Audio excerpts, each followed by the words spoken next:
శక్తి పథకం ప్రారంభం కానున్న సందర్భంగా నంద్యాల ఆర్టీసీ డిపోను తనిఖీ చేసిన కడప జోనల్ చైర్మన్ పూల నాగరాజు.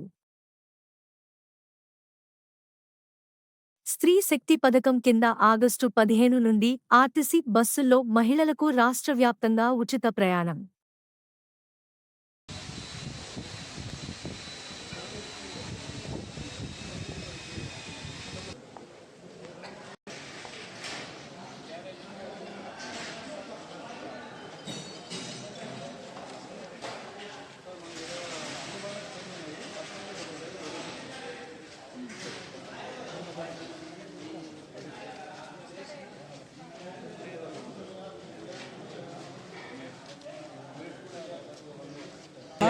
Okay sir. స్త్రీ శక్తి అంటే సూపర్ 6 భాగంగా ఆగస్టు 15 అంటే దాదాపు ఇది 4 రోజులు 3 రోజులు ఉంది కార్యక్రమం.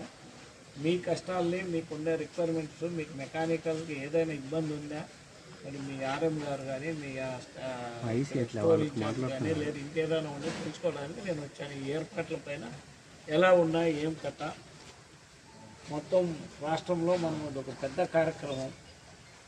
ఫ్రీ బస్ అనేది అంత ఆషామాషా విషయం కాదు. ఇది ఒక రోజు జాతర ఉంటుంది. ఈ జాతరకు ముఖ్యంగా మహిళలు చాలా ఎత్తున ప్రయాణించాలి. మనకున్న రాయలసీమలో ముఖ్యంగా 4 పుణ్యక్షేత్రాలు ఉన్నాయి. తిరుపతి, శ్రీశైలము, మంత్రాలయము, ఒంటిమిద్ది రామ అదే మళ్ళీ ఇదేదో యాగంటి అంటే 5-6 అమోఘుడు. మీ కర్నూలు జిల్లా అంటే పాత కర్నూలు జిల్లాలో ముఖ్యంగా 3-4 పుణ్యక్షేత్రాలు ఉంటాయి. దీనికి ఎక్కువ మంది అంటే ఇంతకుముందు రాలేని వాళ్ళు, ఇంతకుముందు చూడలేని వాళ్ళు వచ్చేదానికి అవకాశం ఉంటుంది. దానికే మన ప్రభుత్వం ఏమేమి ఏర్పాట్లు చేస్తారు, ఆర్టీసీ తరఫున మీకు ఇంక ఏమైనా సౌకర్యాలు ఏమేమి ఉన్నాయని ఈరోజు అందులో భాగంగా నంద్యాల డిపోకి రావడం. అంటే ఈ కార్యక్రమాలన్నీ జాగ్రత్తగా మాట్లాడుకొని ఏమైతే మనకు కావాల్సి వస్తుందో మీ సమస్యలు ఇవి ప్రభుత్వం తరఫున కానీ మన ఆర్టీసీ యాజమాన్యం తరఫున మీకు ఏదైనా ఉంటే దాన్ని పరిష్కరించాలనే ఉద్దేశంతో ఈ పర్యటన జరగడం. ముఖ్యంగా స్త్రీ శక్తి బస్సెస్ విషయంలో అందరూ కూడా ఒక యజ్ఞంలాగా మనం అందరూ కూడా కష్టపడాలి. ఆర్టీసీ యాజమాన్యం మొత్తం డిపో మేనేజర్ నుంచి ఆర్ఎం గారి నుంచి కింద వర్కర్స్ వరకు ఇది సక్సెస్ చేయాలి. మనం అందరం గౌరవ ముఖ్యమంత్రి గారు మన పైన చాలా బాధ్యత పెట్టారు. పెన్షన్ ఇస్తే వాళ్ళ ఇంటికి ఒకరినే పోయిస్తారు సార్, లేదు ఏదైనా రేషన్ కార్డు ఇస్తే ఆ కుటుంబానికి కూడా. కానీ ఇది అట్లా సామూహికంగా వచ్చేస్తారు, 100ల్లో వస్తారు, 1000ల్లో వస్తారు. వాళ్ళందరూ కూడా బస్సు ఎక్కాలా, మేము ఆనందంగా పోవాలా, టైం పోవాలా, మేము ఏదో పని చేసుకొని వాళ్ళని వస్తారు. మన పక్క రాష్ట్రాలు కూడా చూసాం, కర్ణాటక, తెలంగాణలో ఒత్తిడి ఎక్కువ ఉంటుంది. మీకు కూడా ఒత్తిడి ఎక్కువైతుంది. అందుకే మిమ్మల్ని ఒకసారి అందరినీ మాట్లాడించి వద్దామని వచ్చాం. Thank you.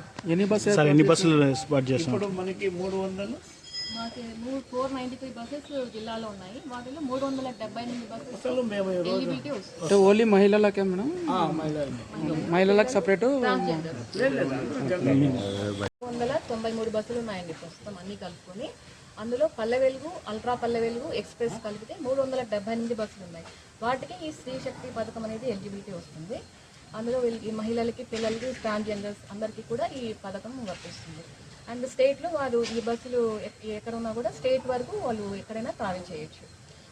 తిరుమల, తిరుపతి వరకు అంటే సప్తగిరి బస్సెస్ వరకు లేదు, కానీ అవి మనకు లేవు కాబట్టి మన దగ్గర అయితే అన్ని బస్సెస్తో allowed. Palle Velugu, ultra Palle Velugu, express.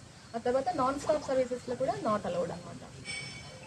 So మహిళలందరూ కూడా ఇప్పుడు దాదాపు మనకి 125,000 మంది ప్రయాణికులు ప్రస్తుతం జిల్లాలో ప్రతిరోజు ట్రావెల్ చేస్తున్నారు.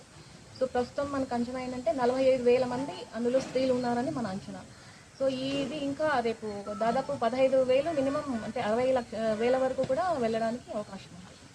సో వాళ్ళందరికీ కూడా మనం ఇప్పుడు మన జిల్లాలో ఏంటంటే 51 స్కూల్ బస్సులు ఉన్నాయి. ఆ స్కూల్ బస్సులు పిల్లల్ని డ్రాప్ చేసిన తర్వాత మరి సాయంత్రం వరకు కూడా ఐడియల్గా ఉంటున్నాయి. కాబట్టి వాటిని యూజ్ చేసుకొని మేము ఎక్కడైతే మనం ఎక్స్పెక్టెడ్ ట్రాఫిక్ గ్రోత్ ఉంటుందని అనుకుంటున్నామో అక్కడ ఎక్స్ట్రా ట్రిప్స్ పెట్టడానికి అని చెప్పేసి ప్లాన్ చేసుకొని ఉన్నాము.